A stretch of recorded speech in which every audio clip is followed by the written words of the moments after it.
Bom dia, boa tarde, boa noite. Mais um episódio de Investimento à Beça, hoje com o Matheus Tessler. Tudo bem, Matheus? Tudo bem, Como é que você está? Gustavo. Tudo ótimo, graças a Deus. Ótimo. Primeiro, super obrigado por estar aqui. Um prazer estar contigo aqui nesse bate-papo. Queria que você se apresentasse para o público saber quem é o Matheus Tessler, né? Prazer é meu, obrigado pelo convite. Bom, tenho 42 anos, trabalho aí há 20 e tantos anos já no mercado financeiro. Passei pela minha carreira entre fundos de venture capital, private equity, fiz M&As, fui gestor de recursos durante 12 anos e meio, gerindo um fundo de special situation, distress, capital solution, tem vários nomes que a turma chama esse negócio Olha, que bonito. ali no mercado. Então, recentemente vendi minha participação societária numa gestora, na Agile Investments, e agora estou aqui no mercado procurando o que fazer ou não. Simplesmente passar um tempo de qualidade aqui com a minha família e conversando com os amigos. Ai, que bom, que bom. E ele é advogado, hein? É, Carreira de ninguém, gestão. ninguém é perfeito. Ninguém é perfeito. Tá certo. Matheus, nosso bate-papo hoje aqui é falar um pouco sobre Special Cities, né? Muita conversa sobre Special Cities, hoje o jornal está coberto, não sei o quê. Mas o que é Special Cities, né? O que caracteriza as Special Cities, né? Vamos começar a rodar a bola por aí? Em direito, a gente tem um conceito de competência residual. É tudo que não se encontra circunscrito em algum lugar, o advogado chama que é uma competência residual, né? Então, eu costumo fazer um paralelo com isso do que é Special States ou Capital Solution, etc. E eu costumo dizer que é uma classe de ativos que, que visa, né, o tipo de investimento que visa resolver um problema transitório de liquidez de um Tá. mercado, de uma empresa, de uma pessoa física e assim por diante. Aqui você pode falar, poxa, várias situações, né? Você tem uma classe de liquidez causada por problemas jurídicos, por Tá. problema de insolvência e risco de crédito, ou por problemáticas de mercado, mudanças regulatórias e coisas do gênero. Então, daqui você começa a tirar caixinhas, né? A turma gosta de montar ou colocar produtos em caixas, né? Do lado de problemas jurídicos, eu costumo dizer, né? Você tem os fundos de direito creditórios que investem em, em ações judiciais, quer dizer, um conflito entre pessoas Tá. jurídicas ou físicas, precatórios, financiamentos de litígio, um crédito podre cuja execução da garantia foi judicializado, crédito não pago, um problema em uma empresa em recuperação judicial. Então, essa é uma caixa. Exige muito conhecimento financeiro, negocial, jurídico. Tá. Então, você sempre tem um advogado, assim como eu, que está envolvido. Tem uma segunda caixa que a gente chama hoje mais de Capital Solution, que é buscar soluções de refinanciamento para momentos de transição. Então, vamos supor, uma empresa não vai conseguir pagar um crédito, ou ela tem um muro ali adiante, e os seus empresários decidem que querem, os donos decidem que quero vender a minha empresa. Apesar desse Mas, muro que está mas lá. o processo de venda que vai solucionar o problema de risco de crédito, daquele muro de crédito que tem a pagar, não é assim. Você não vende a empresa em 3 meses, 5 meses, 10 meses, às vezes demora anos. Para quem já fez M&A sabe muito bem disso. E aí vem lá uma empresa dizendo, olha, eu dou crédito para você. Eu boto esse muro de dezembro de 23 para dezembro de 24, mas isso aqui é um capital de transição para que você tenha tempo de vender esse seu ativo e me pagar de volta. Do contrário, tua empresa vira minha. Ó, tá. Tem uma Tem, opção aí tem dos uma dois. opção no final Tá. ali que a gente chama, são os famosos bridges, né? Então, é muito comum você ver mesas de banco que olham empresas com um pouquinho mais de estresse de crédito, quer dizer, ela não tem as garantias estão tomadas não tem mais o que ser oferecido a não ser o próprio capital e a própria empresa, e a solução dela é a própria venda da empresa ou a venda de um ativo. Isso aqui, essa é uma das situações possíveis, onde a gente chama do capital de transição ou solução de capital. Eu Tá. te dou um capital que soluciona aquele teu problema momentâneo, né? E aí você fica na operação gerenciando, você dá o capital, agora daqui a um ano Tem eu fundo volto. de todo jeito, Tá, tá bom? E essa é uma negociação, né? E tem outros soluções de capital que passam por comprar a dívida e converter em participação societária, tá, acreditando que sem aquela dívida, que gera aquele muro, etc., a empresa tem um alívio temporário de caixa, retoma a capacidade de investimento para voltar a crescer. tá, Aí você tem soluções de capital por um momento bom, tá. que são investimentos que eu já fiz na minha vida, que a gente chama quase de um venture debt. É um camarada que está lá no seu empreendimento, tem uma curva de crescimento exponencial, não quer vender ou atrair um investimento de venture capital, porque entende que ele está ainda num. Tem um trigger muito claro para uma valorização excessiva da tua companhia, e prefere tomar uma dívida estruturada, cuja garantia são as ações da própria companhia, e no sucesso ele divide esse resultado positivo, né? Chamado Hum, upside, né? tá, tá, E tá. tem a história do que a gente chama do distress equity, que é o camarada que vem aqui, compra uma companhia mesmo com problemas e vai fazer ali a tua reestruturação. Tudo isso, Bessa, eu considero como dentro dessa caixa de special seeds. Mas são teses bem diferentes, São né? teses Tem que bem saber o que diferentes é que está e comprando. é por isso e é por isso que a maior parte dos fundos e dos gestores eles acabam sendo especialistas em cada uma dessas caixinhas, Ah, certo? mas tem que saber que caixinha que você está comprando, Tem né? que Se você saber como achar, que ah, você está. Special City, mas qual? Exato. E esse é um ponto até interessante. Tem casas que se propõem a fazer tudo. Mas o que você precisa ver dessas casas é, tá bom, no teu time interno, você tem especialistas para tudo? Ou Hum. você acha que você sabe fazer tudo porque tem um Parece, conhecimento parece uma história original? do pato que eu já ouvi. Exato.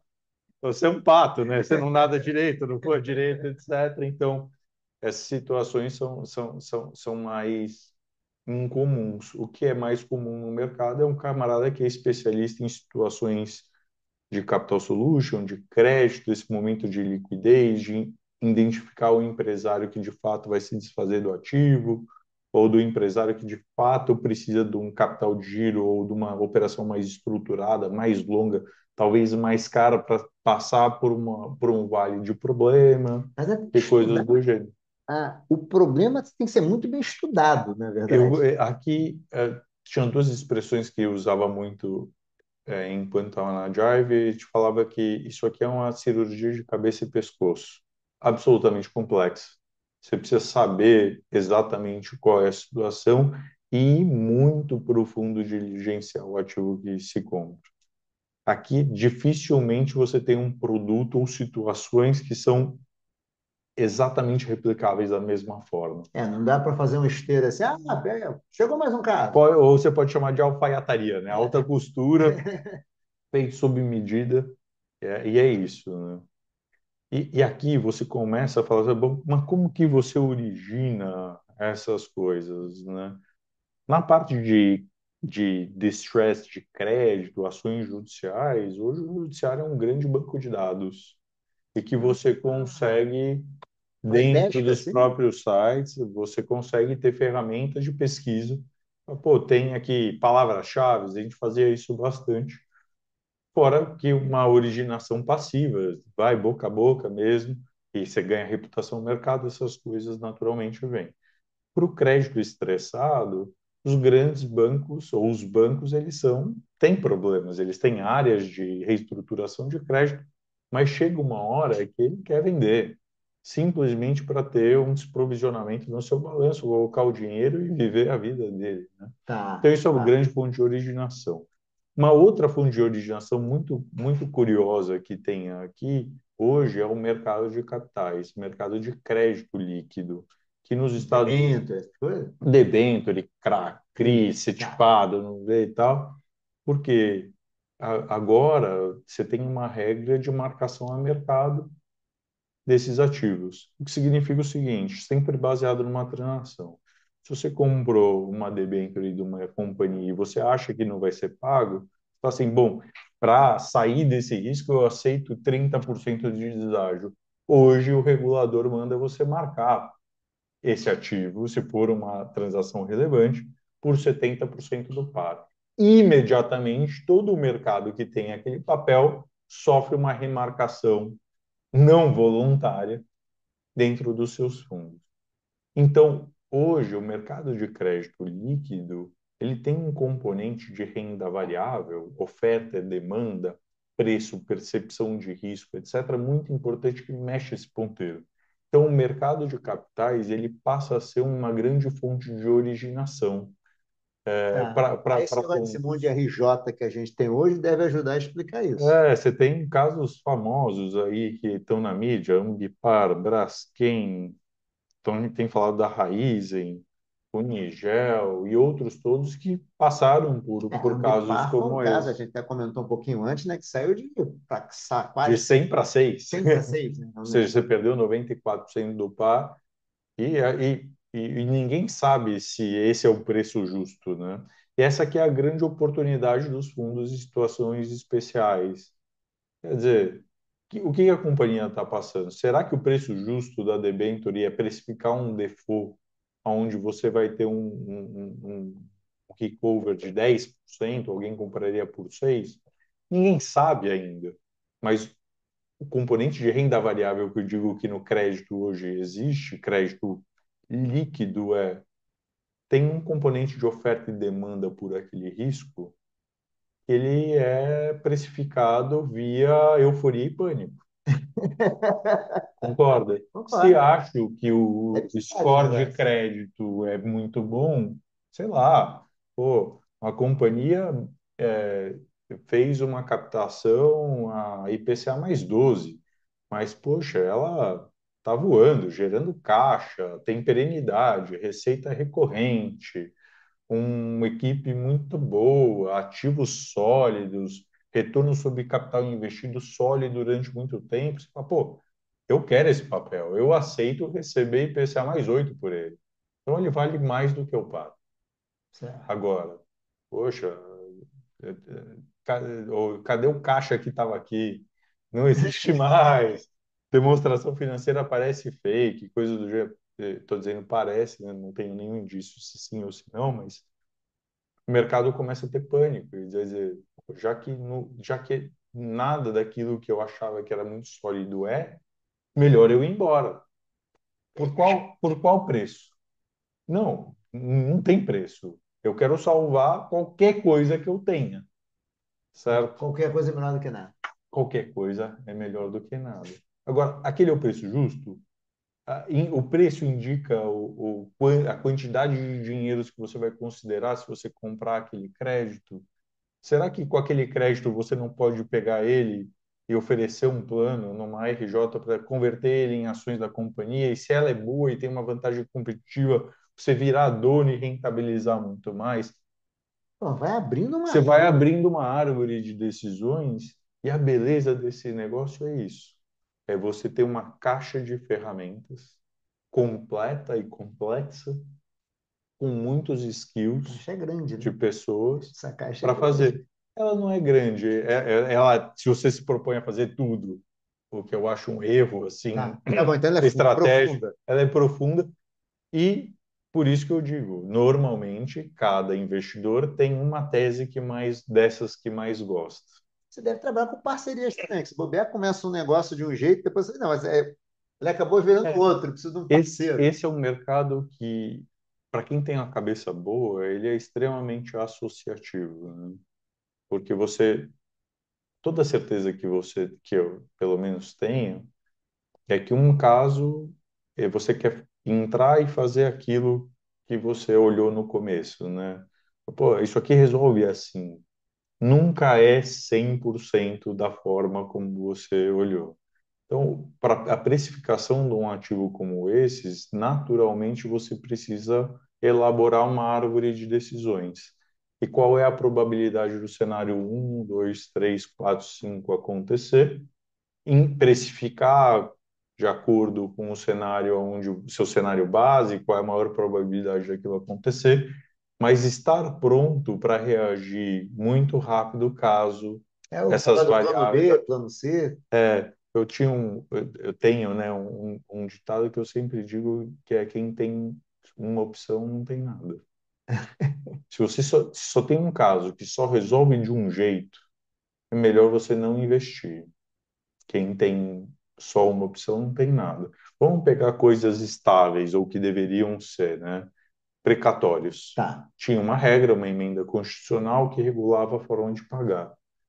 E eu, no auge da minha juventude, eu disse algumas vezes, falava, poxa, o Congresso Nacional, que é quem mudaria essa regra, formado na sua maioria por advogado, e esses caras têm precatório na física, essa regra não vai mudar. Bom, governo Bolsonaro, maioria no Congresso, perigo fiscal, Paulo Guedes dizendo do meteoro, mudou a regra. Depois foi julgado inconstitucional. E aí? Se o seu plano era comprar aquele precatório e esperar receber, puf, seu plano não existe mais. Então você fala, bom, o que que a gente fez na época? Foi tentar entender na regulação como que eu criava um mercado terciário, né? Porque o secundário éramos nós. É. Como que eu criava oportunidade de revenda e para quem? Então, essa era a alternativa. Então, Criou um mercado, né? Não tinha. criou-se o mercado. Teve que criar, montar a alternativa. Então, hoje, você fala assim, poxa, se eu tivesse um portfólio que eu pudesse alocar recursos dentro dessas teses, como eu escolheria? Será que eu ia investir 30% em precatório, que tem uma solução viável, mais nítida, que é receber? Não. Eu ia balancear e colocar menos, apesar de ser um ativo legal, tá? Tá. Não, nada contrativo. É um Né? momento de Mas, mercado. mas você precisa entender o que é, criação de portfólio e eventos de risco. Existem gestores que falam, bom, se você pulverizar muito o risco, você acaba tendo um rendimento menor e tal, porque nem tudo vai dar certo e coisas do gênero. Então, tem muita gente que adora concentrar riscos. Lembra que eu falei que É, tem gestores especialistas isso. em teses? Também isso é um risco. Ah, eu sou um fundo de precatório. E se mudar a regra, chefe? O que que você faz?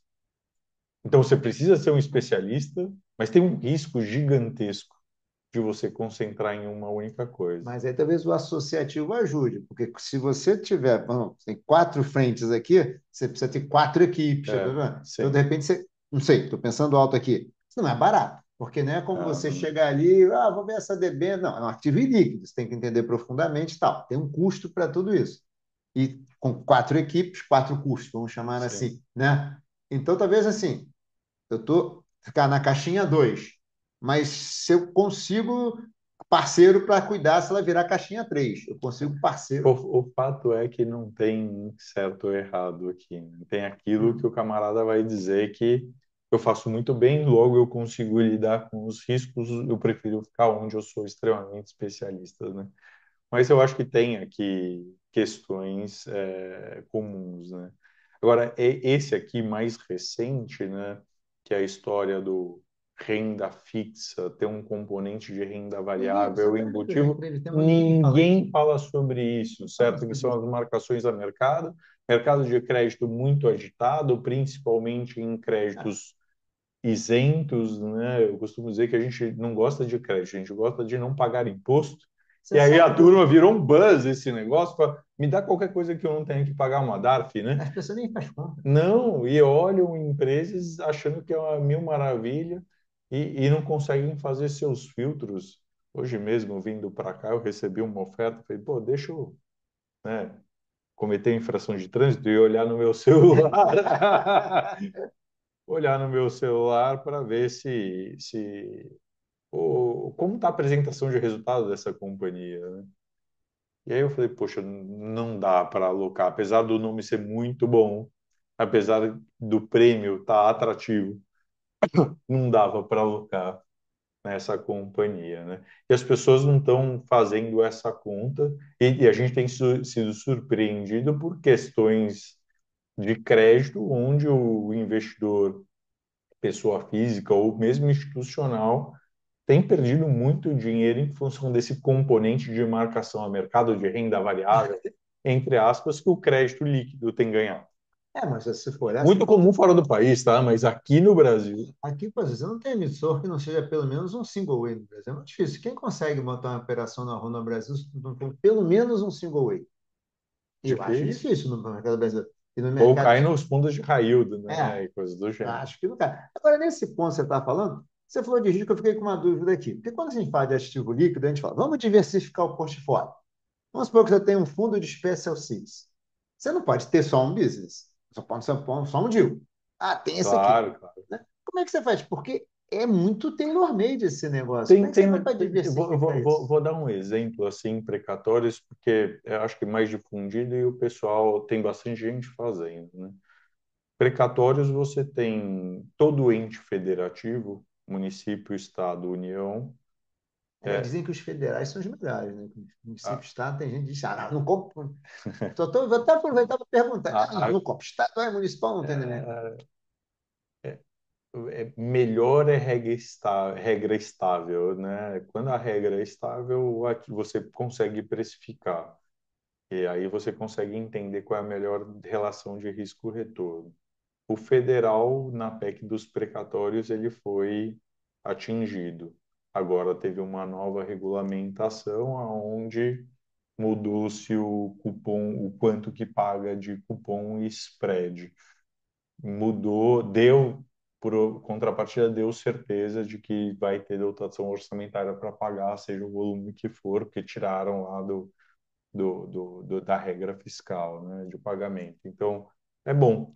Mas até isso, né, se você tocou, a gente está já entrando aqui numa criação de portfólio.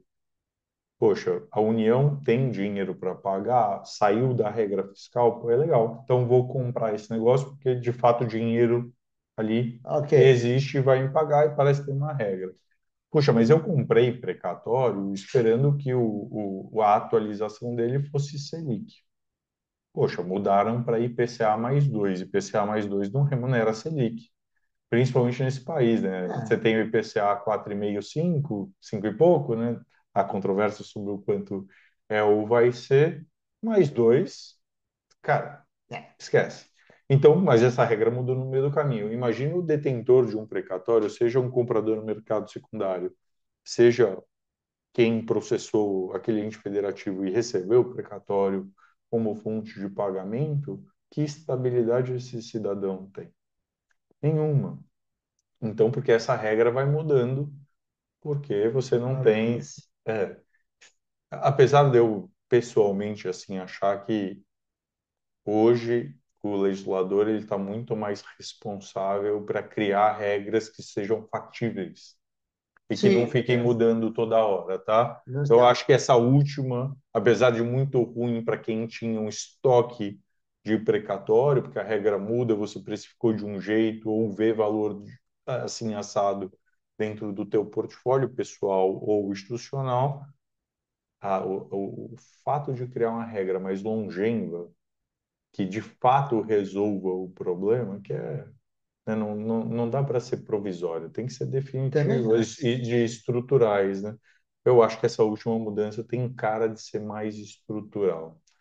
Cedo para dizer, porque a gente consegue gastar mais do que a gente ganha no país de forma. Mas, por exemplo, voltando aqui para o ponto, em precatórios você pode criar uma cesta dentro do mesmo veículo, uma cesta de portfólio de precatórios estaduais e estaduais, você tem estados excelentes pagadores, Alagoas, estados que estão começando a fazer sua lição de casa, ou fizeram a sua lição de casa, mas ainda não estão lá, Rio Grande do Sul, Paraná, Minas Gerais. e estados que você não deveria ir. Esses eu não vou dizer. Eu ia falar, mas eu sou carioca, tenho até medo. Não fala, não. O Rio não é um exemplo desses, não, Ah, que tá? bom. E municípios. Você olha assim, municípios muito ricos. Você fala, royalties do petróleo. São municípios que, apesar de uma atividade econômica em terra pequena, pelos royalties do petróleo têm. Tipo Macaé, Campos, Pois né? é. Ou municípios que viraram muito pujante, Barueri, Santana do Parnaíba, que tem uma economia de serviços monstruosa, os condomínios como Alphaville, etc., são excelentes pagadores. Então, existem. Para quem fala, eu só compro o federal, legal. É um risco, você tá. Lembre que você está concentrando o risco, então não acho que seria a melhor Muito coisa. boa, muito Mas boa. existem lá mais de 5 mil municípios, 27 estados ou Distrito Federal e uma União. Aqui você consegue criar uma cesta. Óbvio que as precificações entre um e outro são diferentes. Você precisa conhecer as finanças desses municípios e estados. Bom hoje que existe portal de transparência, você consegue fazer uma regressão para entender o que é capacidade de pagamento e regra, que tem uma cara de ser estruturalmente bem construída, né? Então, você tem uma tese, vários riscos diferentes, várias formas de precificar diferente, e você consegue então mitigar os seus Tá. problemas, tá bom? Mas é trabalho, né? Porque isso é caro. Bom, trabalhar dá É. trabalho. Não, mas é o que você falou. Isso é caro. É Exato. caro. Hoje está cada vez mais barato, né? Você tem as revoluções de dados, inteligência artificial e coisas do gênero que também se aplicam à análise de investimento. Não, com certeza. Diferente da história de uma coisa mais tailor-made, que é uma reestruturação de uma empresa que está inserida numa economia que tem uma situação específica de um acionista controlador. Isso aqui, você vai pulverizar risco estando em setores diferentes, em situações diferentes, geografias diferentes. E aí você tem todo o playbook de Temos investimentos aí que você passa a diversificar. E crédito, porque isso aqui não deixa de ser crédito, certo? É só um tipo mais exótico e apimentado de crédito. Melhor gestão de risco para crédito é pulverização, continua sendo. mesmo em situações especiais. Mesmo em situações especiais, para colocar 20% dos recursos que eu tenho dentro desse negócio. O que é até contraintuitivo, porque no final das contas você fala assim, não, eu tenho uma situação muito especial, eu preciso ser um ultra especialista, então vou concentrar capital aqui. Eu hoje, com um pouco mais de cabelo branco e barriga, né, tem que servir para alguma coisa esse troço, eu não concentraria tanto, tá? É, mas essa situação que você está colocando, eu fico pensando aqui no investidor que quer comprar um fundo. Imagino que esses fundos. Eu também, até uma pergunta anterior. Como é uma cota de um fundo desse? Porque esses ativos são ilíquidos, né? Então É, você não vê. Você não vê nada, né? Até um dia que tem evento, né? não, na verdade eles são uma casa-mercado. Como é que você faz para Tem encontrar? fundo de todo jeito, né? Você tem várias teses. O precatório, você descontou o precatório por uma taxa e espera receber num determinado momento, certo? Não acontecer A nada, cota, geralmente. se a cota não acontecer nada, algum evento de estresse aqui no meio do caminho, estresse de crédito, né? Né? Ele é um crédito, você vai marcar a CRUA, a TIR, ou a TIR que zera teu VPL, que é a TIR daquele projeto no seu cenário base. Tá. Então, todo mês. Belezinha, maravilhoso. Evento de remarcação, atraso no pagamento, cancelamento do precatório. E aí você tem os eventos de marcação. Isso pode acontecer. Tá, ok. Num crédito desses que a gente descreveu, special seats, que não líquido, não listado, não há debênture setipado ou coisas do gênero, é também o accrual, até o acontecimento do evento. É a marcação ao mercado, a PU de um crédito, amortizações naturais. Tá. Nos líquidos, se você compra uma debênture a É, mercado, vai marcar a hoje mercado, é até nas mais regras fácil, é né? mais fácil, né? Ambima hoje, tipo, É super, Cornell, super, quase tudo que é super, certo. super sofisticado. Você pode pagar também. Então você pode sim criar proxies Não, mas o de Capital crédito, Solution, por exemplo, isso é complicadíssimo. é, é, mas acaba caindo no crédito, né? Você Ah, bota lá, você ofertagem. comprou um crédito por 20% do valor de face, ele vai ficar marcado por aquele valor. Comprei um imóvel que tinha um problema jurídico, vai ficar marcado pelo custo, até que você receba a caixa. Eu, pessoalmente, assim, todos esses investimentos, eles não são triviais. Eu gosto muito pouco da cota que vai marcando a mercado e pelo accrual. Para esses Tá. investimentos, prefiro eu. Hum. Estou falando do lado do gestor, tá? Obviamente, o cotista gosta de ver a carteira dele Sim, valorizada. é bacana que comprou renda fixa, né? Sim. É uma situação especial, mas é renda fixa que ele comprou, né? É, eu prefiro a custo e eu realizo o ganho quando contra a caixa. Resolvi o problema, Tá, fica parado. Quando você tem o evento de liquidez, remarca para cima. tá, Aí você tem um fundo que vai dar porradas na cota. tá. Mas isso é pouca gente. Por exemplo, o varejo não consegue entender essa dinâmica. O É, investidor mais sofisticado fala: eu entendo que é ilíquido, eu entendo que funciona dessa forma, eu também prefiro que você marque a custo. A razão muito simples. A marcação a mercado ela é bom para o gestor que cobra FII sobre PL, ok, porque a base da cobrança do FII vai aumentando, certo? certo. Eu acho que é mais, como as situações elas não são lineares, tudo que a gente está dizendo aqui não é linear, certo?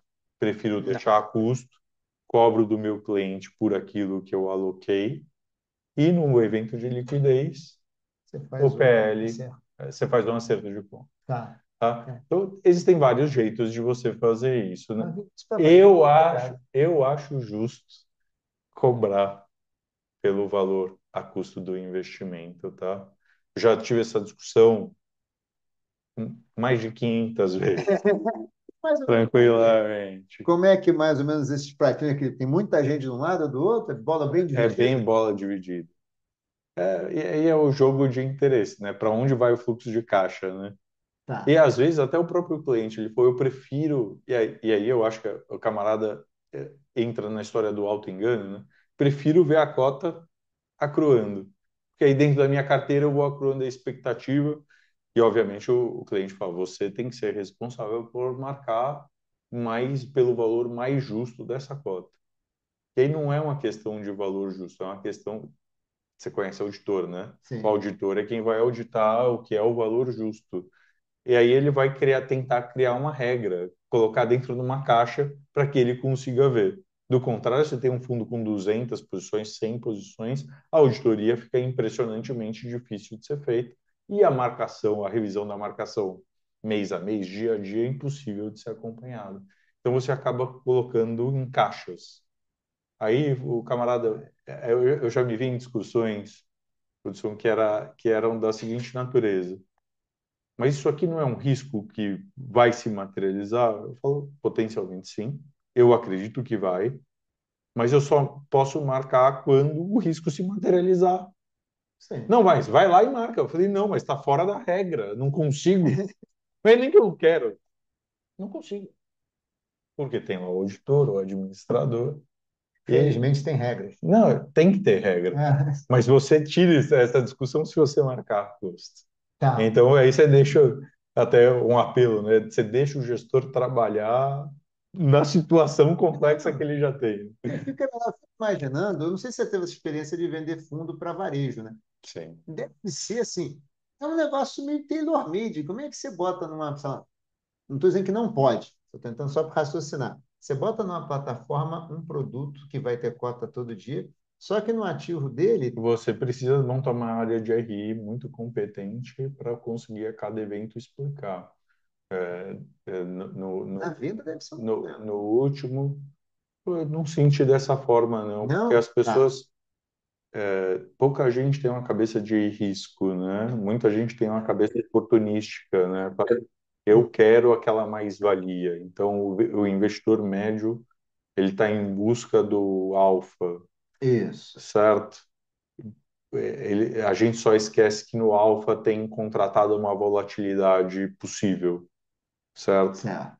Então ninguém olha o risco. Então a venda ela não é complexa porque você vende pelo alfa e fala do risco, mas as pessoas costumam escutar pelo alfa, tá? E é um processo de educação, né? No dia seguinte, no, no, no, agora já no final desse último capítulo que eu tive na minha vida, a gente montou uma área de RI, Tá, aonde a gente começou a fazer coisas parecidas com o que uma empresa listada faz. Publicar, dizendo o dia que eu tenho uma volatilidade muito grande de cota, etc., você publicava um comunicado tá, aos cotistas para informar a razão daquela volatilidade. Então, ó, um risco X se materializou, uma oportunidade alfa se materializou, ganhou um dinheiro, cota 5% para cima, e assim por diante, porque o grande ponto do varejo não é um processo de não ter vol, pelo menos eu entendo assim, porque esse produto tem, né? É o ponto de você comunicar de forma assertiva e transparente e fundamental. fazer, e que é o ponto assim que grandes players do mercado que iniciaram o processo de investimento de plataformas em varejo nasceram com educação financeira, e essa educação financeira, quanto mais sofisticado é o produto, mais necessária é, Com e essa certeza. cultura de educar é super, super importante. É uma batalha, né? Quase uma evangelização para um mercado novo, e de fato ele é. E é necessário que você promova conversas francas, transparentes e de educação financeira. Inclusive, o camarada ter consciência de dizer que, isso não é para mim. E tudo bem, e tudo bem. Eu costumo dizer que produto de investimento ele tem tamanho certo, porque o mercado tem uma profundidade determinada. Tá. O gestor ele precisa ter a consciência de montar o produto no tamanho certo, para a profundidade determinada para o mercado, que ela é em duas dimensões, na originação dos ativos e no quanto dinheiro você deve captar. O gestor, ele é um empresário, e essa é uma decisão empresarial de ter ou não esse produto, Verdade. Não, né? verdade, Então verdade. é que a gente enxerga ali e fala, não, o cara é o guru do preço do petróleo. É um empresário que, by the way, investe na tendência ou na formação ou na aposta do qual vai ser o preço daquela commodity, né? Exemplo hipotético aqui, né? Ah, tá certo. Estamos terminando aqui, Matheus. Então, eu preciso fazer uma última pergunta para você. Tá? Se hoje em dia está se falando muito tal, o investidor quer fazer um investimento over special six, o que ele deveria perguntar? Quais são as perguntas-chave? A pergunta é que é comum a toda a gestão, tá bom, de investimentos. Quem vai fazer? Quem é o time? Ele é especialista naquilo ou não? Qual é o histórico? Quantas vezes já fez? Não, esse não é um negócio para principiantes. A gente vê muita gente não treinada, muito advogado que entende de precatório, mas não entende de gerir um portfólio, etc., começando a se aventurar a montar uma gestora ou fazer investimentos, distribuir investimentos, etc. Então, investimento é capacidade de execução e planejamento de alguém. Esse CPF é a coisa mais importante que você precisa verificar. Seja o histórico dele, seja característica das pessoas, se existem sócios, como eles lidam juntos. É um business de pessoa com uma pitada interessante de tecnologia. Ponto. É isso que você precisa enxergar.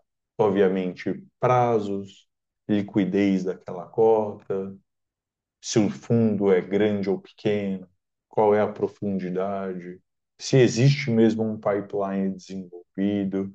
Então, mas tudo começa por gente. É uma boa sociedade, tem um bom track record, não tem um turnover de pessoas grande. E essas coisas, de novo, né? O investidor, ele primeiro olha a oportunidade pelo alfa, É, certo? claramente. Era o Mas, ano passado, nossa. mas quem vai conseguir capturar esse alfa para mim? É a pergunta mais importante que você tem a Show, pô, fazer. João. Um jeito muito bom, hein? Quem vai conseguir capturar esse alfa? Gostei disso. Será que eu sozinho? Será que eu posso sair e comprar um precatório por aí? Até pode. Difícil eu dizer, mas pode.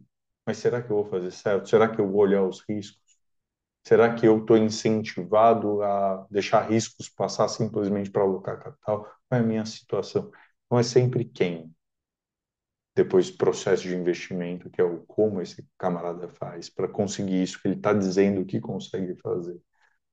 E aí, se essas duas perguntas estão respondidas, provavelmente você vai ter um bom investimento sendo feito. É. Legal, Matheus. Muito Adorei a obrigado. conversa. Eu Super que obrigado. agradeço. Valeu. Obrigado, Matheus. Gente, mais um episódio de Investimento Aberto, hoje com o Matheus Tessler, uma conversa super bacana sobre Special Cities e tudo que isso significa. Tchau. Tchau, tchau.